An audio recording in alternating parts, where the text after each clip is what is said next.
ಪ್ರೀತಿಯರಕ್ಕೆ ಬಿಸಿ ಬಾನಲಹಾರೆ ತೇಲುವ ಮನಸ್ಸಿಗಿಲ್ಲಿ ಬಾಳಲದಾರೆ ಕಾಣದ ನೆಲದಿಂದ ಮಣ್ಣಿನ ಹೊಸಗಂಧ ಯಾವುದೋ ಈ ಸೆಳೆತ.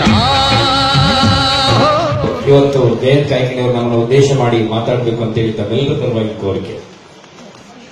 ಇವತ್ತು ಸನ್ಮಾನಕ್ಕೆ ಪಾತ್ರರಾದಂತಹ ಇಬ್ಬರು ಹಿರಿಯ ಕಲಾವಿದರಿಗೆ ನನ್ನ ಮೊದಲ ನಮಸ್ಕಾರಗಳು. ಅವರಿಗೆ ಮತ್ತು ಅವರ ಕುಟುಂಬಕ್ಕೆ, ಅವರ ಕುಟುಂಬದ ಬಳಗಕ್ಕೆ, ಅವರ ಜೊತೆಗಿದ್ದಂತ ಅವರ ಇಷ್ಟು ವರ್ಷಗಳ ಪ್ರಯಾಣದಲ್ಲಿ ಒಬ್ಬ ಕಲಾವಿದನ ಬದುಕು ಯಾವ ರೀತಿ ಸಾಗ್ತದೆ ಅನ್ನೋದನ್ನ ಎಲ್ಲಾ ಕನ್ನಡಿಗರು ಬಂದರು. ಆ ಎಲ್ಲಾ ಏಳು ಬೀಳುಗಳಲ್ಲಿ ಅವರ ಜೊತೆಗಿದ್ದಂತಹ ಎಲ್ಲಾ ಜೀವಗಳಿಗೆ, ಅವರ ಕುಟುಂಬದವರಿಗೆ, ಅವರ ಸ್ನೇಹಿತರಿಗೆ, ಅವರ ಹಿತೈಷಿಗಳಿಗೆ ನನ್ನ ಮೊದಲ ನಮಸ್ಕಾರಗಳು.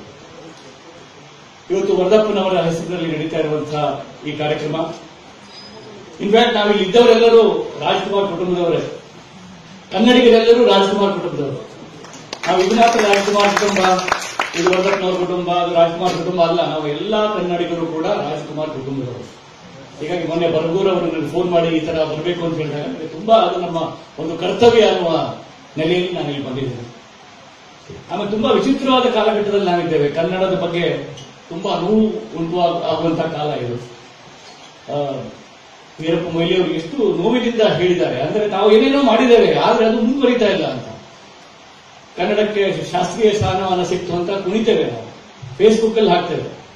ನನಗೆ ಕನ್ನಡಕ್ಕೆ ಶಾಸ್ತ್ರೀಯ ಸ್ಥಾನಮಾನ ಸಿಕ್ತು ಅಂತ ಕುಣಿಯೋದಿದೆಯಲ್ಲ, ಅದು ಯಾವ ತರ ಕಾಣುತ್ತೆ ಅಂತಂದ್ರೆ, ಮುಳುಗುತ್ತಿರುವ ಟೈಟಾನಿಕ್ ನಲ್ಲಿ ನನಗೆ ವಿಂಡೋ ಸೀಟ್ ಸಿಕ್ತು ಅಂತ ಖುಷಿ ಪಟ್ಟಂಗಿದೆ. ನಿಜಕ್ಕೆ ಅಂದ್ರೆ ಅದು ನಮ್ಗೆ ನಮ್ಮ ಕನ್ನಡವನ್ನು ನಾವು ನಮ್ಮ ಮನೆಗಳಲ್ಲಿ, ನಮ್ಮ ಮನಗಳಲ್ಲಿ ಉಳಿಸಬೇಕು. ಯಾಕಂದ್ರೆ ಕನ್ನಡ ಒಂದು ದೊಡ್ಡ ವಿಶಾಲವಾದಂತಹ ಒಂದು ಶಕ್ತಿ, ಅದು ನಮ್ಮನ್ನು ಬೆಳೆಸಿದಂಥದ್ದು. ಜಾತಿ ಮತ ಇಂಥ ಗೋಡೆಗಳ ಆಚೆಗೆ ನಮ್ಮನ್ನು ಬೆಳೆಸಿದಂಥದ್ದು. ಮತ್ತು ಅದನ್ನು ಬೆಳೆಸಿದವರು ಯಾರು? ಡಾಕ್ಟರ್ ರಾಜ್ಕುಮಾರ್ ಅಂತವರು, ಕುವೆಂಪು ಅಂತವರು, ಶಿವರಾಮ್ ಕಾರಂತ್ ಅಂತವರು, ಅಂಥವ್ರು ನಮ್ಮನ್ನು ಬೆಳೆಸಿದ್ದಾರೆ. ಅಂದ್ರೆ ಈ ಸಣ್ಣ ಪುಟ್ಟ ಮನುಷ್ಯ ಮಾಡಿಕೊಂಡಂತ ಎಲ್ಲ ಗಲೀಜು ಗೋಡೆಗಳನ್ನ, ತಾರತಮ್ಯಗಳನ್ನ, ಅಸಮಾನತೆಯನ್ನ ತೊಡೆಯೋದಕ್ಕೆ ಕಲೆ, ಸಾಹಿತ್ಯ, ಸಂಗೀತ ಇವುಗಳ ಮೂಲಕ ನಮ್ಮನ್ನು ಬೆಳೆಸಿದ್ದಾರೆ.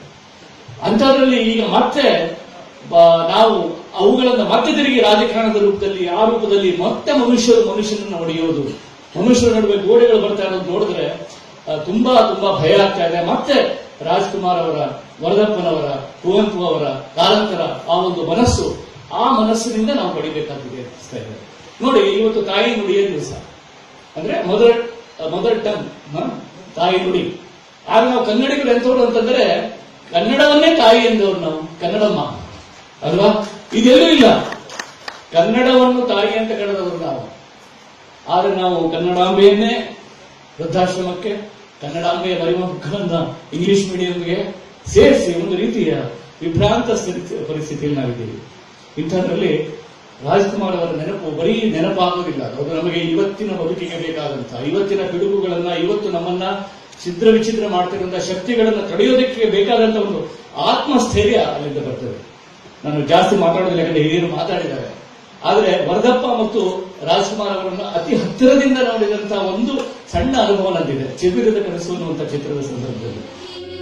ಬಂಗಾರ ತೆನೆ ಎಲ್ಲ ಬಂಗಾಡಿ ಮನೆ ಮನೆಗೆ, ಸಂತೋಷ ಶ್ರೀ ಚೆಂದಾದ ಮುಗುಳುನಗೆ, ಸುಗ್ಗಿ ಸಿರಿ ಅರಳಿತು ಗಲಗಲ ಗಲಗಲ ಸವಿಯುವ ಜೀವನ ತುಂಬಿ ತುಳುಕಲಿ ಆನಂದ ಕಲರವ ನಾಡಿಗೆ. ನನಗೆ ಮೊದಲು ಇವ್ರ ಬಗ್ಗೆ ಬಹಳ ಹೊಟ್ಟೆ ಕಿಚ್ಚಿತ್ತು, ಬರಗೂರ್ ಅವ್ರ ಬಗ್ಗೆ. ಯಾಕಂದ್ರೆ ಅವರು ರಾಜ್ಕುಮಾರ್ ಕುಟುಂಬಕ್ಕೆ ಬಹಳ ಆಪ್ತರು. ರಾಜ್ಕುಮಾರ್ ಜೊತೆಗೆ ವಾಕಿಂಗ್ ಎಲ್ಲ ಮಾಡ್ತಾರೆ ಅವರು.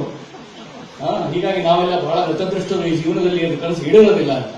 ಹೀಗಾಗಿ ನಾಗಾಭರಣ ಬಂದು ಚಿಗುರದ ಕನಸು ಚಿತ್ರ ಮಾಡ್ತಾ ಇದ್ದೀವಿ, ಅದಕ್ಕೆ ನೀವು ಸ್ಕ್ರಿಪ್ಟ್ ಬರೀಬೇಕು ಅಂತ ಹೇಳಿದಾಗ, ಅದು ಕರಾವಳಿಯ ಬದುಕು ಮತ್ತು ಸಾಹಿತಿಗಳೇ ಆದ್ರೆ ಒಳ್ಳೇದು ಅಂತ ವರದಪ್ಪನವ್ರು ಹೇಳಿದ್ದಾರೆ. ನೀವು ಬಂದ್ರೆ ಒಳ್ಳೇದು ಅಂದಾಗ ನಮ್ಗೆ ಮತ್ತೇನು ಕಾಣಲಿಲ್ಲ, ಕಾರಂತರು ಕಾಣಲಿಲ್ಲ, ಸ್ಕ್ರಿಪ್ಟು ಕಾಣಲಿಲ್ಲ, ಏನೂ ಕಾಣಲಿಲ್ಲ. ರಾಜ್ಕುಮಾರ್ ಜೊತೆಗೆ 3 ತಿಂಗಳು ಹತ್ತಿರದಿಂದ ನೋಡಬಹುದಲ್ಲ ಅನ್ನುವಂತ ಒಂದೇ ಒಂದು ಆಸೆಯಿಂದ ನಾನು ಓಡಿ ಹೋದೆ. ಆ 3 ತಿಂಗಳು ನನ್ನ ಜೀವನದ ಒಂದು ಅದ್ಭುತ ಅನಿರ್ವಚನೀಯ ಗಳಿಗೆಗಳು. ಕಲೆ ಅಂದ್ರೆ ಏನು, ಮನುಷ್ಯ ಜೀವನದ ಬಗ್ಗೆ ಪ್ರೀತಿ ಅಂದ್ರೆ ಏನು, ಅದನ್ನ ಅನುಭವ ಮುಖೇನ ನಾನು ಅಲ್ಲಿ ಕಲಿತಿದ್ದು. ಅದ್ಭುತವಾದದ್ದು. ವರದಪ್ಪ ಮತ್ತು ವರದಪ್ಪನವ್ರು ಏನ್ ಹೇಳ್ತಾರೆ ಅನ್ನೋದು ಅವ್ರು ಹೇಳೋ ಮತ್ತೆ ರಾಜ್ಕುಮಾರ್ ಗೊತ್ತಾಗ್ತಿತ್ತು, ರಾಜ್ಕುಮಾರ್ ಅವರು ಹೇಳ್ತಿದ್ದಾರೆ ಅನ್ನೋದು ಅವ್ರು ಹೇಳೋ ಮತ್ತೆ ಗೊತ್ತಾಗ್ತಿತ್ತು. ಗೊತ್ತಾಗೋ ಮೊದಲೇ ಇಬ್ರು ಜಗಳ ಆಡ್ತಿದ್ರು ಒಂದ್ಸಲ. ಅಂದ್ರೆ ಅಂದ್ರೆ ಹೇಳೋ ಮೊದಲೇನೆ ಅವರ ನಡುವಿನ ಜಗಳ, ಅವರ ನಡುವಿನ ಒಂದು ಒಪ್ಪಂದ, ಅವರ ನಡುವಿನ ಒಂದು ಖುಷಿ. ಅದ್ಭುತ. ಸಂಗೀತದ ಬಗ್ಗೆ ಯಾವುದೇ ಭಾರತದ ಯಾವುದೇ ಹಾಡು ಅವರು ಶುರು ಮಾಡಿದ್ರೆ ಇವರು ಮುಗಿಸ್ತಾ ಇದ್ರು. ಅದು ಹಿಂದಿ, ಕನ್ನಡ ಎಲ್ಲ ಹಾಡುಗಳು ಒಂದಕ್ಕಿಂತ ಒಂದು. ಮತ್ತು ರಾಜ್ಕುಮಾರ್ ಅವರು ಆ ಚಿತ್ರಕಥೆಯ ಡಿಸ್ಕಷನ್ ನಡೆದಿದ್ದಾಗ ರಾಜ್ಕುಮಾರ್ ಅವರು ಒಂದು ಪ್ರತಿ ಪಾತ್ರದಲ್ಲಿ ಹೋಗ್ತಾ ಇದ್ರು. ವರ್ಧಪ್ಪನವರು ಪ್ರೇಕ್ಷಕನಾಗಿ ಅದನ್ನು ನೋಡ್ತಾ ಇದ್ರು. ಅದು 2 ಡೈಮೆನ್ಷನ್ ಅಲ್ಲಿ ವರ್ಕ್ ಆಗ್ತಾ ಇತ್ತು. ರಾಜ್ಕುಮಾರ್ ಪ್ರತಿ ಪಾತ್ರದ ಭೂಮಿಕೆಯಲ್ಲಿ ಹೋಗ್ತಾ ಇದ್ರೆ ವರ್ಧಪ್ಪನವರು ಪ್ರೇಕ್ಷಕನಾಗಿ ಇಲ್ಲ ಫಸ್ಟ್ ಸೀನ್ ಅಲ್ಲಿ ಅದು ಹೇಳ್ಬಿಟ್ಟಿದ್ದೀರಾ, ಮತ್ತೆ ಈಗ ಹೇಳ್ಬೇಕು ನೀವು ಅಂತ ನಮಗೆ ತರ್ತಾ ಇದ್ರು. ಬಹಳ ಇಂಟ್ರೆಸ್ಟಿಂಗ್ ಆಗುತ್ತೆ. ಆಮೇಲೆ ಒಂದು ಜಾಗ ಅನ್ನುವಂತ ಒಂದು ಪದ ಬಳಸ್ತಾ ಇದ್ರು. ಇದು ಹಾಡಿಗೆ ಒಳ್ಳೆ ಜಾಗ, ಇದು ಕಾಮಿಡಿಗೆ ಒಳ್ಳೆ ಜಾಗ. ಆ ಜಾಗ ಶಬ್ದನ ಬಹಳ ಚೆನ್ನಾಗಿ ಬಳಸ್ತಾ ಇದ್ರು. ನಡುವೆ ಒಂದ್ ಕಡೆ ನಾವು ಸ್ವಲ್ಪ ತಿದ್ದುಪಡಿ ಮಾಡಿದ್ವಿ. ಮಾಡುವಾಗ ರಾಜ್ಕುಮಾರ್ ವರ್ಧಪ್ಪನವರಿಗೆ ಆತಂಕ ಆಯಿತು. ಇದರಿಂದ ಮೂಲಕ್ಕೆ ಕಾರಂತರು ಅಂದುಕೊಂಡಿದ್ದಕ್ಕೆ ಏನು ಅಪಚಾರ ಆಗ್ತಾ ಇಲ್ಲ ತಾನೆ ಅಂತ ಹೇಳಿದ್ರು. ಆಗ ರಾಜ್ಕುಮಾರ್ ಅವರು ಇಲ್ಲ, ಅವರು ಇದನ್ನೆಲ್ಲ ಮೀರಿದ ಜಾಗದಲ್ಲಿದ್ದಾರೆ ಅಂತ ಹೇಳಿದ್ರು. ಅದೆಲ್ಲ ಇದೆ. ಸೊ ಆ ಜಾಗ ಶಬ್ದಕ್ಕೆ ಬೇರೆ ಬೇರೆ ರೀತಿಯ ಆಯಾಮಗಳು ಅವರಿಗೆ ಬರ್ತಾ ಇದ್ರು. ಒಂದು ಘಟನೆ ಹೇಳಲೇಬೇಕು. ಆ ಚಿಗುರಿನ ಕನಸದಲ್ಲಿ ಒಂದು ಕಾದಂಬರಿಯಲ್ಲಿ ಒಂದು ಘಟನೆ ಇತ್ತು. ಅದರಲ್ಲಿ ಕುರುಡಿ ಒಬ್ಬಳು ಹಿಡಿದಿರ್ತಾಳೆ. ಆ ಕುರುಡಿಯನ್ನ ಮದುವೆ ಆಗಲಿಕ್ಕೆ ಒತ್ತಾಯ ಮಾಡ್ತಾರೆ ಅನಂತನಾಗ್ ಪಾತ್ರಕ್ಕೆ. ತಾನು ಕುರುಡಿಯನ್ನು ಮದುವೆ ಆಗೋದಿಲ್ಲ ಅಂತ ಅನಂತನಾಗ್ ಡೆಲ್ಲಿಗೆ ಓಡೋಗ್ತಾನೆ ಅಂತಿತ್ತು. ನನಗನ್ನಿಸ್ತು, ಕುರುಡಿಯನ್ನು ಮದುವೆ ಆಗೋದಿಲ್ಲ ಅಂದ್ರೆ ಹೀರೋ ಹೇಗಾಗ್ತಾನೆ? ನಮ್ಮ ಸಿನಿಮಾ ಪರಿಭಾಷೆಯಲ್ಲಿ ಕುರುಡಿಯನ್ನು ಮದುವೆ ಆದ್ರೆ ಹೀರೋ ಆಗ್ಬೇಕು. ಕುರುಡಿಯನ್ನು ಮದುವೆ ಆಗೋದಿಲ್ಲ ಅಂದ್ರೆ ಹೇಗೆ ಅಂದ್ಕೊಳ್ಳೆ ವರ್ಧಪ್ಪನವರು ಹೋಗಬಹುದು. ಇದು ಒಳ್ಳೆ ಪಾಯಿಂಟ್ ಅಂತಂದ್ರು. ಆಮೇಲೆ ನೀವು ಅದರ ಬಗ್ಗೆ ಏನಾದ್ರು ಚಿಂತನೆ ಮಾಡಿ ಅಂತ ಹೇಳಿದ್ರು. ನಾವು ಅಲ್ಲಿಗೆ ಅದನ್ನು ಮುಗಿಸಿದ್ವಿ. ಮನೆಗೆ ಬಂದು ನಾನೇನೇನೋ ಥಿಂಕ್ ಮಾಡಿದೆ. ಆಮೇಲೆ ನನ್ನೊಂದೇನೋ ಐಡಿಯಾ ಬಂತು. ಅವಳನ್ನು ಸಣ್ಣ ಮಗು ಮಾಡ್ಬಿಡೋದು, ಕುರುಡಿಗಿಂತ ಬೇಡ ಸಣ್ಣ ಮಗು ಮಾಡ್ಬಿಡೋದು. ಅದು ಸ್ವಾತಂತ್ರ್ಯ ಪೂರ್ವದ ಕತೆ. ಬಾಲ ವಿವಾಹ ನಿಷಿದ್ಧ. ಮಗುವನ್ನ ಅವನು ಆಟ ಇಡ್ತಾನೆ, ಅವನಿಗೆ ಮದುವೆ ಆಗು ಅಂತ ಹೇಳ್ತಾರೆ, ಅವನು ಆಗೋದಿಲ್ಲ ಅಂತ. ಸೊ ನಾನು ಬೆಳಿಗ್ಗೆ ಹೋದಾಗ ವರ್ಧಪ್ಪನವರು ಇದ್ರು, ರಾಜ್ಕುಮಾರ್ ಅವರು ಇದ್ರು. ರಾಜ್ಕುಮಾರ್ ಅವರೇ ಇದ್ರು, ಶತಪಥ ಮಾಡ್ತಾ ಇದ್ರು. ಏನು ಕವಿಗಳೇ ಏನ್ ವಿಚಾರ ಮಾಡಿದ್ರಿ ಅಂತ ಹೇಳಿದ್ರು. ನಾನು ಅವರಿಗೆ ಹೇಳಿದೆ, ಹೀಗೆ ಅವಳು ಸಣ್ಣ ಹುಡುಗಿ ಆಗಿರ್ತಾಳೆ, ಕುರುಡಿಗೆ ಹಿಡಿಯಲಿಲ್ಲ, ಸಣ್ಣ ಹುಡುಗಿ. ಆ ಹೀರೋ ಅವಳನ್ನ ಎತ್ತಿ ಆಡಿಸಿರ್ತಾನೆ, ಅವನನ್ನೇ ಮದುವೆ ಆಗುವಂತ ಒತ್ತಾಯ ಮಾಡ್ತಾರೆ. ಅವನು ಹೇಳ್ತಾನೆ, ಇಲ್ಲ ಇವಳು ನನ್ನ ತಂಗಿ ಇದ್ದ ಹಾಗೆ, ನನ್ನ ಮಗು ಇದ್ದ ಹಾಗೆ, ಇವಳು ಎತ್ತಿ ಆಡಿಸಿದ್ದೀನಿ ನಾನು ಇವಳು ಮದುವೆ ಆಗೋದು ತಪ್ಪು ಅಂತ ಹೇಳ್ತಾನೆ. ಆದರೂ ಒತ್ತಾಯ ಮಾಡ್ತಾರೆ. ಆಗ ಊರು ಬಿಟ್ಟು ಓಡೋಗ್ತಾನೆ ಅಂತಂದ್ರೆ ಹೇಳಿದ ತಕ್ಷಣ ರಾಜ್ಕುಮಾರ್ ಪ್ರತಿಕ್ರಿಯೆ ನನ್ನ ಲೈಫ್ ಯಾವತ್ತೂ ಮಾಡಿಲ್ಲ. ಅದ್ಭುತವಾದ. ಅವ್ರು ಹೇಳಿದ್ರು, ಆಹಾ ಎಷ್ಟು ಒಳ್ಳೆ ಕೆಲಸ ಮಾಡಿದ್ರಿ ನೀವು. ಇಲ್ಲಿದ್ರೆ ಕುರುಡಿಯಾಗಿ ಬಹಳ ಕಷ್ಟಪಟ್ಟಿರೋಳು ಬದುಕಿನಲ್ಲಿ ನೋಡಿ. ಅಂದ್ರೆ ಒಂದು ಪಾತ್ರದ ಕಥೆ ಹೇಳ್ತಿದ್ದೇವೆ ನಾವು. ಒಂದು ಸಿನಿಮಾದ ಪಾತ್ರದ ಒಂದು ಕಲ್ಪಿತ ಕಥಾನಕವನ್ನ ಅದು ನಿಜಕ್ಕಿಂತಲೂ ಹೆಚ್ಚು ನಿಜ. ಒಬ್ಬ ಕಲಾವಿದನಿಗೆ ಅದು ನಿಜಕ್ಕಿಂತಲೂ ಹೆಚ್ಚು ನಿಜ. ಅದನ್ನು ಆಮೇಲೆ ಮತ್ತೆ ವರ್ಧಪ್ಪನವರಿಗೆ ಹೇಳಿದ್ರು. ವರ್ಧಪ್ಪನವರು ಅವ್ರು ಹೇಳಿದ್ರು. ಅಂದ್ರೆ ಒಂದು ಆಳವಾದ ಒಂದು ಜೀವನ ಮೌಲ್ಯ ಅದರಲ್ಲಿದೆ.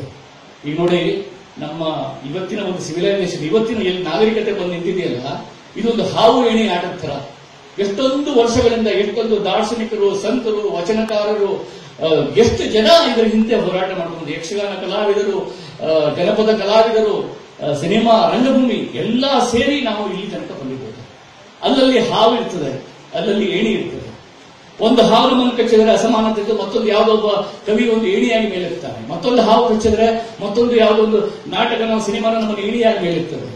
ಇಷ್ಟೆಲ್ಲ ಆಡಿ ನಾವೀಗ ಮೇಲೆ ಬಂದಿದ್ದೇವೆ. ಸ್ನೇಕ್ ಲ್ಯಾಡರ್, ಹಾವು ಏಣಿ ಆಟದಲ್ಲಿ ಮೇಲೆ ಬಂದಿದ್ದೇವೆ. ಈಗ ಒಂದು ದೊಡ್ಡದಾದಂತಹ ಒಂದು ಹಾವು ನಮ್ಮೆಲ್ಲರನ್ನು ನುಂಗಿ ಮತ್ತೆ ಶಿಲಾಯುಗಕ್ಕೆ ನಮ್ಮನ್ನು ಕರ್ಕೊಂಡು ಹೋಗೋದಕ್ಕೆ ಕಾಯ್ತಾ ಇದೆ. ಅದು ಜಾತಿಯ ಮತೀಯ ಒಂದು ಮೂಢನಂಬಿಕೆಗಳ ಒಂದು ಮನಸ್ಥಿತಿಯ ಭಾಗ. ಆ ಹಾವಿನಿಂದ ನಾವು ಬಚಾವಾಗಬೇಕಾದ್ರೆ ಮತ್ತೆ ನಾವು ಸಾಹಿತ್ಯಕ್ಕೆ ಮೊರೆ ಹೋಗಬೇಕು, ಮತ್ತೆ ರಾಜ್ಕುಮಾರ್ ಚಿತ್ರಗಳನ್ನು ಮೊರೆ ಹೋಗಬೇಕು. ನಾನು ಹೇಳ್ತೇನೆ, ರಾಜ್ಕುಮಾರ್ ಚಿತ್ರಗಳ ಕಥಾನಕಗಳ ಆಯ್ಕೆ ಹಿಂದೆ ವರ್ಧಪ್ಪನವರ ಕೊಡುಗೆ, ಪಾರ್ವತಮ್ಮನವರ ಕೊಡುಗೆ ಅದ್ವಿತೀಯವಾಗಿದೆ. ಆ ಮೌಲ್ಯಗಳೇ ಹಾಕಿದ್ರು. ನಮಗೆ ಸಿನಿಮಾನೇ ಧರ್ಮ. ಜಾವೇದ್ ಅಖ್ತರ್ ಹೇಳ್ತಾರೆ, ಭಾರತೀಯರಿಗೆ ನಮಗೆ ಸಿನಿಮಾನೇ ಧರ್ಮ. ಹೌದು, ನಮ್ಮ ಧರ್ಮ ಯಾವುದು ಅಂತಂದ್ರೆ, ಒಬ್ಬ ಕಲಾವಿದನಿಗೆ ಅಥವಾ ಸಾಹಿತಿಗೆ ತನ್ನ ಕಲೆಯ ಮೂಲಕ, ತನ್ನ ಸಾಹಿತ್ಯದ ಮೂಲಕ ತಾನು ಮನಗಾಣುವ ಮಾನವೀಯ ಸತ್ಯವೇ ಅವನ ಧರ್ಮ ಆಗಿರ್ತದೆ. ಅಂಥ ಒಂದು ಧಾರ್ಮಿಕತೆಯಲ್ಲಿ ನಾವು ಬೆಳೆದು ಬಂದವರು ಈ ಕಥಾನಕಗಳ ಮೂಲಕ. ಹೀಗಾಗಿ ಇಂಥ ಹಿರಿಯರ ನೆನಪಿನ ಪ್ರಶಸ್ತಿ ಇಂಥ ಹಿರಿಯರಿಗೆ, ಅಂದ್ರೆ ಸದ್ದಿಲ್ಲದೆ ಸದ್ದಿಲ್ಲದೆ ಸಣ್ಣ ಸಣ್ಣ ಏಣಿಗಳಾಗಿ ಸಾವಿರಾರು ನೂರಾರು ಊರುಗಳಲ್ಲಿ ಎಷ್ಟೊಂದು ಕುಟುಂಬಗಳನ್ನ ಎತ್ತರಕ್ಕೇರಿಸಿದ, ಅಂದ್ರೆ ಐಹಿಕದಿಂದ ಬಿಡುಗಡೆ ಮಾಡಿದ, ಸಣ್ಣ ಸಣ್ಣ ಸಂಕೋಲೆಗಳಿಂದ ಬಿಡುಗಡೆ ಮಾಡಿದಂತ ಪುಣ್ಯದ ಕೆಲಸ ಮಾಡಿದಂತ ಇವರಿಬ್ಬರು ಇಲ್ಲಿ ಇದ್ದಾರೆ. ರಾಜ್ಕುಮಾರ್ ಅವರು ವೀರಪ್ಪನ್ ಅವರ ಸಂದರ್ಭದಲ್ಲಿ ಎರಡು ಉದ್ಗಾರ ತೆಗೆದಿದ್ದಾರೆ. ಅದನ್ನು ಹೇಳಿ ನನ್ನ ಮಾತು ಮುಗಿಸ್ತೇನೆ. ಯಾಕಂದ್ರೆ ನಾನು ಹೋದಲ್ಲೆಲ್ಲ ಇದನ್ನು ಹೇಳ್ತೇನೆ, ಯಾಕಂದ್ರೆ ಅದು ನಮಗೆಲ್ಲ ದೊಡ್ಡ ಪಾಠ. ಅದರ ಹಿಂದೆ ವರದಪ್ಪನವರ, ರಾಜ್ಕುಮಾರ್ ಅವರ ಮತ್ತು ಇಡೀ ಆ ಕಾಲದ ಅಂತ ಸಂತ ಮನೋಭಾವದ ಒಂದು ಮೌಲ್ಯ ಇದೆ. ರಾಜ್ಕುಮಾರ್ ಅವರನ್ನ ವೀರಪ್ಪನ್ ಬಿಡುಗಡೆ ಮಾಡೋ ಹೊತ್ತಿಗೆ ಅವರು 2 ಉದ್ಗಾರಗಳನ್ನು ತೆಗೆದಿದ್ದಾರೆ. ಆ 2 ಉದ್ಗಾರಗಳು ನನಗೆ ಒಂದು ಪರಮ ಒಂದು ಉದ್ಗಾರಗಳು. ಮೊದಲನೇದೇನು ಅಂತಂದ್ರೆ, ವೀರಪ್ಪನ್ ರಾಜ್ಕುಮಾರ್ ಹೇಳ್ತಾನೆ, ಸರ್ ಸಾರಿ, ನೀವು ದೊಡ್ಡ ಸರ್ ನೀವು, ಆದ್ರೆ ಏನು ಮಾಡೋದು, ನನ್ನ ಗೇಮಲ್ಲಿ ನಿಮ್ಗೆ ಸಿಕ್ಸ್ ಹಾಕಿದೆ, ನಾನು ಈಗ ನಿಮ್ಮನ್ನು ಬಿಡುಗಡೆ ಮಾಡ್ತಾ ಇದ್ದೇನೆ, ನಿಮ್ದೇನಾದ್ರು ಕೊನೆ ಆಸೆ ಇದ್ರೆ ಹೇಳಿ ಅಂತ. ಇದೆಂತ ವಿಚಿತ್ರ ನೋಡಿ, ಪುರಾಣದ ಕಥೆಗಳಲ್ಲಿ ರಾಕ್ಷಸರು ಹೊಡೆಯುವಾಗ ಕೊನೆ ಆಸೆ ಕೇಳ್ತಾರೆ, ಇವನು ಬಿಡುಗಡೆ ಮಾಡುವಾಗ ಕೊನೆ ಆಸೆ ಕೇಳ್ತಾ ಇದ್ದಾರೆ. ಆಗ ರಾಜ್ಕುಮಾರ್ ಏನಿದೆ ಇರ್ಬೋದು, ಆಗ ರಾಜ್ಕುಮಾರ್ ಹೇಳ್ತಾರೆ, ಏನಿಲ್ಲಪ್ಪ, ನನಗೆ ನಿನ್ನ ಮೀಸೆ ಮುಟ್ಟು ನೋಡಬೇಕು ಅಂತ ಆಸೆ. ನೋಡಿ ಎಂಥ ಒಂದು ಮುದ್ದಾದ ಮಗುವಿನ ಮನಸ್ಸು. 4 ತಿಂಗಳು ಕಷ್ಟ ಕೊಟ್ಟಿದ್ದಾನೆ, ಕಾಲಲ್ಲಿ ಚಪ್ಪಲಿ ಇಲ್ಲದೆ ಓಡಾಡಿಸಿದ್ದಾನೆ, ಊಟ ತಿಂಡಿ ಕೊಟ್ಟಿಲ್ಲ, ಮಳೆಯಲ್ಲಿ ಮಲಗಿಸಿದ್ದಾನೆ. ಕನ್ನಡಿ ಕೂಡ ಅವ್ರು ಹೇಳ್ತಾರೆ, ಕಲಾವಿದನಿಗೆ ಕನ್ನಡಿ ಇಲ್ಲದೆ ಇರೋದಂದ್ರೆ ಆತ್ಮಹತ್ಯೆ. ಕನ್ನಡಿ ಇಲ್ಲದೆ 4 ತಿಂಗಳು ಕರೆದೆ, ರಾತ್ರಿ ಆಕಾಶದ ಕನ್ನಡಿಯಲ್ಲಿ ಆತ್ಮಾವಲೋಕನ ಮಾಡಿಕೊಂಡೆ ಅಂತ ಹೇಳ್ತಾರೆ ಅವರು. ಅಂತ ತೊಂದರೆ ಕೊಟ್ಟಂತ ಒಬ್ಬ ವ್ಯಕ್ತಿಯನ್ನ ಮೀಸೆ ಮುಟ್ಟು ನೋಡ್ತೀನಿ ಎನ್ನುವಂತ ಒಂದು ಮುಗ್ಧವಾದ ಮಗು. ಇದಾದ 10 ಸೆಕೆಂಡ್ ಬಿಡುಗಡೆ ಆಯ್ತು. ಅಲ್ಲಿ ನಮ್ಮ ಗಣಪತಿ ಇದ್ದಾರಲ್ಲ, ಬಿ ಗಣಪತಿ ರೂಪದಾರದಲ್ಲಿದ್ದರು ಪತ್ರಕರ್ತರು, ಅವ್ರು ಹೋಗಿ, ಸರ್ ನಿಮ್ಗೆ ರಾಜ್ಕುಮಾರ್ ಇದು ನಿಮ್ಮ ಬಿಡುಗಡೆ ಆಗ್ತಾ ಇದೆ, ನಿಮ್ಗೆ ಏನ್ ಅನಿಸ್ತಾ ಇದೆ ಈಗ ಅಂತ ಕೇಳ್ತಾರೆ. ಆಗ ರಾಜ್ಕುಮಾರ್ ಹೇಳ್ತಾರೆ, ನನ್ನ ಬಿಡುಗಡೆ ಆಯ್ತಪ್ಪ, ಅವನ ಬಿಡುಗಡೆ ಯಾವಾಗ? ಎಂಥ ಮಾತು ನೋಡಿ, ನನ್ನ ಬಿಡುಗಡೆ ಆಯ್ತು, ನಾನು ಬಂದ್ಬಿಟ್ಟೆ, ನಿಮ್ಮಂತ ಸುಶಿಕ್ಷಿತ ಶಿಷ್ಟ ಸಮಾಜಕ್ಕೆ ಬಂದ್ಬಿಟ್ಟೆ ನಾನು. ಆದ್ರೆ ಅವನು ಶಾಶ್ವತವಾಗಿ ತನ್ನ ಪಾಪದ ಕೂಪದಲ್ಲಿದ್ದಾನೆ, ಶಾಶ್ವತವಾದ ಅಜ್ಞಾನದ ವನವಾಸದಲ್ಲಿದ್ದಾನೆ. ಅವನ ಬಿಡುಗಡೆ ಯಾವಾಗ ಅಂದ್ರೆ 10 ಸೆಕೆಂಡ್ ಮೊದಲು ಅವನು ಮೀಸೆ ಮುಟ್ಟಿ ನೋಡಬೇಕು ಅನ್ನುವಂತಹ ಒಂದು ಮುಗ್ಧ ಮಗು. 10 ಸೆಕೆಂಡ್ ನಂತರ ಅವನ ಬಿಡುಗಡೆಯಾಗಿ ಹಂಬಲಿಸುವ ಒಬ್ಬ ತಾಯಿ, ಒಂದು ತಾಯಿ ಇತ್ತು ಅಲ್ಲಿ. ಅಂದ್ರೆ ತಾಯಿ ಮತ್ತು ಮಗು 2 ಒಟ್ಟಿಗೆ ನನಗೆ ಕಂಡು ಬಂದಂತಹ ಒಂದು ಪ್ರಸಂಗ. ಆ 2 ಮೌಲ್ಯಗಳಿದ್ದಾವೆ. ಒಂದು ನಿಷ್ಕಲ್ಮಶವಾಗಿ ಜಗತ್ತನ್ನು ನೋಡುವಂತಹ, ಅನ್ಕಂಡೀಷನಲ್ ಆಗಿ ಜಗತ್ತನ್ನು ನೋಡುವಂತಹ, ನಾನ್ ಜಜ್ಮೆಂಟಲ್ ಆಗಿ ಅನಿರ್ಣಾಯಕವಾಗಿ ಜಗತ್ತನ್ನು ನೋಡುವಂತಹ ಒಂದು ಮನುಷ್ಯನ ಮನಸ್ಥಿತಿ, ಇನ್ನೊಂದು ಒಂದು ಕರುಣೆಯ ದೃಷ್ಟಿಯಿಂದ ಜಗತ್ತನ್ನು ನೋಡುವಂತಹ ಮನಸ್ಥಿತಿ. ಇವೆರಡೂ ನಮಗೆ ಇಲ್ಲಿದ್ರೆ ನಾವು ಕೈಗೊಂಡ ಯಾವ ವಿಷಯಗಳು ಕೂಡ ಅದು ವ್ಯರ್ಥ ಅಂತ ನನಗೆ ಅನಿಸ್ತದೆ. ಆಮೇಲೆ ಲೈಬ್ರರಿಗಳ ಬಗ್ಗೆ ಮಾತಾಡಿದ್ರು ನೋಡಿ, ಇವತ್ತು ಎಲ್ಲ ಕಡೆಗೂ ನಮಗೆ ಎಲ್ಲಿ ನೋಡಿದ್ರು ಇದು ಜಿಮ್ಗಳು ಕಾಣ್ತಾ ಇವೆ. ಜಿಮ್ಗಳು 6 ಪ್ಯಾಕು 7 ಪ್ಯಾಕು 8 ಪ್ಯಾಕು ಎಷ್ಟು ಪ್ಯಾಕ್ ಇರುತ್ತೆ ಗೊತ್ತಿಲ್ಲ ನನಗೆ, ತುಂಬಾ ಪ್ಯಾಕ್ಗಳು ಜಿಮ್ಗಳು ಜಾಸ್ತಿ ಆಗ್ತಾ ಇವೆ, ಲೈಬ್ರರಿಗಳು ಮಾಯವಾಗ್ತಾ ಇವೆ. ಊರುಗಳಲ್ಲಿ ನೋಡಿ, ಊರುಗಳಲ್ಲಿ ಸಿಂಗಲ್ ಸಿನಿಮಾ ಥಿಯೇಟರ್ಗಳಿಲ್ಲ, ಜಿಮ್ಗಳು ಬರ್ತಾ ಇವೆ. ಸಿನಿಮಾಗಳೆಲ್ಲ ನಾವು ಒಬ್ಬೊಬ್ಬರೇ ಐಪ್ಯಾಡ್ ಅಲ್ಲಿ, ಈ ಗುಡುಮಿ ವಿದ್ಯಾರ್ಥಿಗಳಾಗಿ ಒಬ್ಬೊಬ್ಬರೇ ನಮ್ಮ ಕಂಪ್ಯೂಟರ್ ಅಲ್ಲಿ ನೋಡುವಂತಹ ಒಂದು ನಾನು ಅಂದ್ರೆ ಒಂದು ತುಂಬಾ ಖಾಸಗಿಯಾದ, ಅಲ್ಲಿ ಸಮಾಜಕ್ಕೆ ಜಾಗವೇ ಇಲ್ಲದ ಒಂದು ಪರಿಸರದ ಎಂಟರ್ಟೈನ್ಮೆಂಟ್ ಆಗಿರುತ್ತೆ. ಸಿನಿಮಾ ನಾಟಕಗಳು ಜನ ಜೊತೆಗೆ ನೋಡಿದಾಗಲೇ ಸಿನಿಮಾ ನಾಟಕಗಳು, ಸಮಾಜದ ಜೊತೆಗೆ ಕೂತು ಆಸ್ವಾದಿಸಿದಾಗಲೇ ಅದು ನಿಜವಾಗಿ ಒಂದು ಸಮಾಜಶೀಲವಾದಂತಹ, ಒಂದು ಸಂಸ್ಕೃತಿಶೀಲವಾದಂತಹ ಒಂದು ಮನರಂಜನೆ. ಅದು ಬಿಟ್ಟು ನಾವೆಲ್ಲ ಇಂಡಿವಿಜುವಲ್ ಆಗಿ ನಮ್ಮ ಮೊಬೈಲ್ಗಳಲ್ಲಿ, ನಮ್ಮ ಐಪ್ಯಾಡ್ಗಳಲ್ಲಿ, ನಮ್ಮ ಕಂಪ್ಯೂಟರ್ ಅಲ್ಲಿ ನೋಡುವಂತಾಗಿರುವಾಗ ಸಮಾಜ, ಪ್ರೀತಿ, ಸಹಜೀವಿಗಳ ಬಗ್ಗೆ ಮಮಕಾರ ನಮ್ಗೆ ಎಲ್ಲಿಂದ ಬರಬೇಕು? ಆ ಒಂದು ಶಾಪದಿಂದ, ಅಂದ್ರೆ ಈ ಒಂದು ವರ್ಚುವಲ್ ರಿಯಾಲಿಟಿ ಇದೆಯಲ್ಲ, ಪ್ರತಿಯೊಬ್ಬರಿಗೂ ಒಂದು ವರ್ಚುವಲ್ ಬೇಕು, ಬೇಡ ಅನ್ನೋದಿಲ್ಲ. ಫೇಸ್ಬುಕ್ ಬೇಕು, ಐಪ್ಯಾಡ್ ಬೇಕು, ವಾಟ್ಸ್ಆಪ್ ಬೇಕು, ಆದ್ರೆ ಅದು ನಮ್ಮನ್ನ ಬದುಕಿನಿಂದ ದೂರ ಕರ್ಕೊಂಡು ಹೋಗಬಾರದು, ಬದುಕಿನ ನೇರ ರುಚಿಯಿಂದ ದೂರ ಕರ್ಕೊಂಡು ಹೋಗ್ಬಿಡಬಾರದು. ಬೇಂದ್ರನೇ ಹೇಳ್ತಾರೆ, ಯಾರಿಗೆ ನೀರು ಕುಡಿದ್ರೆ ಆನಂದ ಆಗೋದಿಲ್ಲ, ಅವನಿಗೆ ಏನ್ ತಿಳಿತದೆ ಕಾವ್ಯದ ರುಚಿ ಅಂತ. ನಾವು ನೀರು ಕುಡಿದ್ರೆ ಆನಂದ ಕಳ್ಕೊಂಡ್ಬಿಟ್ಟಿದೀವಿ, ನಾವು ಬದುಕಿನ ರುಚಿನೇ ಕಳ್ಕೊಂಡ್ಬಿಟ್ಟಿದೀವಿ. ಜೋಗ್ ಫಾಲ್ಸ್ಗೆ ಹೋಗ್ತೀವಿ, ಫೋಟೋ ಹೊಡೆದು ಮೊದಲು ಫೇಸ್ಬುಕ್, ಆಮೇಲೆ ಜೋಗ್ ಫಾಲ್ಸ್ ಎಲ್ಲಿದೆ ಅಂತ ನೋಡ್ತೀವಿ ನಾವು. ಮೊನ್ನೆ ಒಂದು ಮದುವೆಗೆ ಹೋಗಿದ್ದೆ ನಾನು. ಮದುವೆಗೆ ಹೋದ್ರೆ ನಮ್ಮೊಂದು ಇನ್ವಿಟೇಷನ್ ಕಾರ್ಡ್ ಬಂತು, ಸರ್ ನಿಮ್ಮ ಹಾಡುಗಳನ್ನು ಕೇಳಿ ನಮ್ಮ ಪ್ರೀತಿ ಆಯಿತು, ನಿಮ್ಮ ಹಾಡುಗಳನ್ನು ಕೇಳಿ ನಾವು ಮದುವೆ ಆಗುತ್ತಿದ್ದೇವೆ. ಅಂದ್ರೆ ಹಾಡು ಬಂದ್ರೆ ಈ ತರದ ದುರಂತಗಳಾಗ್ತವೆ ಅಂತ ನನಗೆ ಗೊತ್ತಿರಲಿಲ್ಲ. ಆದ್ರೆ ಆಯ್ತು, ಈಗ ಅಷ್ಟು ನನ್ನ ಮೇಲೆ ಹಾಕಿದ್ದಾನೆ ಅವರು, ಸೊ ದಯವಿಟ್ಟು ನಮ್ಮ ಮದುವೆಗೆ ಬನ್ನಿ ಅಂತ. ಸೊ ನಾವು ಹುಡುಕಕ್ಕೆ ಹೋದ್ವಿ, ಅವ್ರ ಮದುವೆಗೆ ಹೋದ್ರೆ ತುಂಬಾ ಒಂದು 200 ಜನ ಇದ್ದಾರೆ. ಸೈಲೆನ್ಸ್, ಒಂಥರ ಮಂಕು, ಯಾರು ಮಾತಾಡ್ತಾ ಇಲ್ಲ. ನನಗೆ ಭಯ ಆಗೋಯ್ತು. ಇನ್ನು ಶ್ರದ್ಧಾಂಜಲಿ ತರ ಒಂದು ಅಟ್ಮಾಸ್ಫಿಯರ್ ಇತ್ತು, ಒಂಥರ ಶ್ರದ್ಧಾಂಜಲಿ ಹೌದು. ಆದ್ರೆ ಏನಾಯ್ತು ಅಂತ ನಾನು ಒಬ್ಬರಿಗೆ ಕೇಳಿದೆ, ಏನು ಸರ್ ಏನು ಯಾರು ಮಾತಾಡ್ತಾ ಇಲ್ಲ, ನಾವೆಲ್ಲ ಫೇಸ್ಬುಕ್ ಫ್ರೆಂಡ್ಸ್ ಅಂತ. ಅಂದ್ರೆ ಫೇಸ್ಬುಕ್ ಫ್ರೆಂಡ್ಸ್ ಇವಾಗ ಸಿಕ್ಕಾಗ ಏನ್ ಮಾಡ್ಬೇಕು ಅಂತಾನೆ ಗೊತ್ತಾಗ್ತಾ ಇಲ್ಲ. ಫೇಸ್ಬುಕ್ ಮನೆಗೆ ಹೋದ ತಕ್ಷಣ ಮತ್ತೆ ಸ್ಟಾರ್ಟ್, ನಿಮ್ ಸೀರೆ ಚೆನ್ನಾಗಿತ್ತು, ಅಡುಗೆ ಚೆನ್ನಾಗಿತ್ತು, ನಿಮ್ ಮಗಳು ತುಂಬಾ ಈಗ ಮುಂದಾಗಿದ್ದಾಳೆ, ಮನೆಗೆ ಹೋದ್ಮೇಲೆ ಸ್ಟಾರ್ಟ್. ಬಟ್ ಇಲ್ಲಿ ಆಕ್ಚುಲಿ ನೇರವಾಗಿ ಬದುಕಿನ ಸಂಪರ್ಕದಲ್ಲಿದ್ದಾಗ ಅವರಿಗೆ ಕನೆಕ್ಷನ್ ಇಲ್ಲ. They don't know how to deal with it. Lift ಅಲ್ಲಿ ನೋಡಿ, ಒಂದೇ ಅಪಾರ್ಟ್ಮೆಂಟ್ ಇಂದ ಲಿಫ್ಟ್ ಅಲ್ಲಿ ಒಳಗಡೆ ಹೋದ ತಕ್ಷಣ ನೋಡಿ ಸೈಲೆಂಟ್ ಸಾಂಗ್ ಕುಡಿತಾರೆ, ಅಲ್ಲೂ ಒಂದು ಶ್ರದ್ಧಾಂಜಲಿ ಕವಿತಾ ಇರ್ತದೆ. ಅದು ನಮ್ಮ ಸಾಮಾಜಿಕ ಕೌಟುಂಬಿಕತೆ ಸತ್ತು ಹೋಗಿದರ ಕುರಿತಾದ ಶ್ರದ್ಧಾಂಜಲಿ. ಯಾರಿಗೂ ಯಾರು ಬೇಡ, ನಮ್ಮೆಲ್ಲರನ್ನು ಕಡೆ, ನಮ್ಮೆಲ್ಲರ ಬಾಲ್ಯ ಕಡುಬಡತನದ್ದು. ಭಾರತ ದೇಶದಲ್ಲಿ 99% ಜನರ ಬಾಲ್ಯ ಕಡುಬಡತನದ್ದು. ಆದ್ರೂ ಈಗಲೂ ಯಾರಿಗಾದ್ರೂ ಕೇಳಿ ನಿಮ್ಮ ಜೀವನವಾದ ಸ್ವಲ್ಪವಾದರೂ ನಿಮಗೆ ನೆನಪಾಗುವಂತ ಒಳ್ಳೊಳ್ಳೆ ಘಟನೆ ನೆನಪು ಅಂದ್ರೆ ನಾವು ಬಾಲ್ಯಕ್ಕೆ ಹೋಗ್ತೀವಿ. ಯಾಕಂದ್ರೆ ಅವಾಗ ಹೃದಯ ಶ್ರೀಮಂತಿಕೆ ಇತ್ತು, ಎಲ್ಲ ಹಂಚಿಕೊಳ್ಬೇಕು ಅನ್ನುವಂಥದ್ದಿತ್ತು. ಈಗ ಎಲ್ಲ ಇದೆ, ಬಟ್ ಯಾರು ಬೇಡ. ನಾನು, ನನ್ನ ಹೆಂಡತಿ, ನನ್ನ ಹೆಲ್ಮೆಟ್, ನನ್ನ ವೆಹಿಕಲ್, ನನ್ನ ಶಾಂತಿ ಸಾಗರ್ ಹೋಟೆಲ್, ಇದು ನಮ್ಮ ಜೀವನದ ಪರಮ ಗುರಿ. ಸಮಾಜದ ಯಾವ ಮುಖಗಳು ಉಳಿದು ಯಾರೂ ಅಲ್ಲಿ ಬರ್ತಾ ಇಲ್ಲ. ಹಾಗಾದ್ರೆ ನಮ್ಮನ್ನು ಬಿಡುಗಡೆ ಮಾಡೋದು ಯಾರು? ಈ ಶಾಪದಿಂದ ನಮ್ಮನ್ನು ಬಿಡುಗಡೆ ಮಾಡಬಹುದಾದ್ದು ಕಲೆ, ಸಾಹಿತ್ಯ, ಸಿನಿಮಾ, ರಂಗಭೂಮಿ. ಯಾಕಂದ್ರೆ ಅದು ನಮ್ಮನ್ನ ನಮ್ಮ ಬಯೋಡಾಟಾಗಳಿಂದ, ನಮ್ಮ ರಬ್ಬರ್ ಸ್ಟ್ಯಾಂಪ್ನಿಂದ, ನಮ್ಮ ವಿಸಿಟಿಂಗ್ ಕಾರ್ಡ್ಗಳಿಂದ ಬಿಡುಗಡೆ ಮಾಡಿ ಒಂದು ವಿಶಾಲವಾದ ಮನುಷ್ಯ ಲೋಕದಲ್ಲಿ ನಾವೆಲ್ಲ ಒಂದು ಅಂತ ಮಮತೆ ಮತ್ತು ಸಮತೆಯ ಭಾವದಲ್ಲಿ ಅರಳಿಸ್ತೇವೆ. ಆ ಒಂದು ಆವರಣವನ್ನು ವ್ರತದಂತೆ ಪೋಷಿಸಿದಂತಹ ಇಂಥ ಹಿರಿಯರ ನೆನಪಿನ ಈ ಪ್ರಶಸ್ತಿ, ಇಂಥ ಹಿರಿಯರ ಅಂದ್ರೆ ತುಂಬಾ ನಿಷ್ಕಲ್ಮಶವಾಗಿ ನಿಸ್ವಾರ್ಥದಲ್ಲಿ ಒಂದು ತೆಗೆದುಕೊಂಡು ಬಂದಂತಹ ಹಿರಿಯರಿಗೆ ಸಲ್ತಾ ಇರುವಂತಹ ಸಂದರ್ಭದಲ್ಲಿ, ಅದು ವೀರಪ್ಪ ಮೊಯ್ಲಿಯಾದಂತಹ ಹಿರಿಯರು ಅಂದ್ರೆ ಸಮಾಜಕ್ಕಾಗಿ ಸಾಂಸ್ಕೃತಿಕವಾಗಿ ತುಡಿಯುತ್ತಾ ಇರುವಂತಹ ಒಂದು ಹಿರಿಯರ ಹಸ್ತದಿಂದ ಆಗಿರೋದು ಬಹಳ ಮಹತ್ವದ್ದು. ಇದು ಹೊಸ ಈ ಆವರಣದ ಉಸಿರಾಟ ಮುಂದುವರಿಯಲಿ. ಬರ್ಬಹುದಂತಹ ಆಪ್ತರು, ಮಮತೆ ಸಮತೆಯ ಸಮಾಜಶೀಲ ಚಿಂತಕರು, ಸುಗ್ಗುವಂತಹ ಗೆಳೆಯರು ಇಲ್ಲೆಲ್ಲ ಇದ್ದಾರೆ. ಇದು ಒಂದು ಹೊಸ ರೀತಿಯ ಒಂದು ರುಚಿಯನ್ನ, ಇದು ಬರೀ ನೆನಪು, ಥ್ಯಾಂಕ್ಸ್ ಗಿವಿಂಗ್ ಅಲ್ಲ, ಇದು ಇಟ್ಸ್ ವೇಕಪ್ ಕಾಲ್. ಈ ಸನ್ಮಾನಗಳೆಲ್ಲ ಥ್ಯಾಂಕ್ಸ್ ಗಿವಿಂಗ್ ಅಲ್ಲ, ಸನ್ಮಾನಿತರಿಗೆ ಸನ್ಮಾನ. ಆದ್ರೆ ಸನ್ಮಾನ ಮಾಡಿದಂಥವರಿಗೆ, ಮುಂದಿನ ಜನರೇಷನ್ರಿಗೆ ಅದು ವೇಕಪ್ ಕಾಲ್, ಒಂದು ಎಚ್ಚರಿಕೆಯ ಕರೆಗಂಟೆ.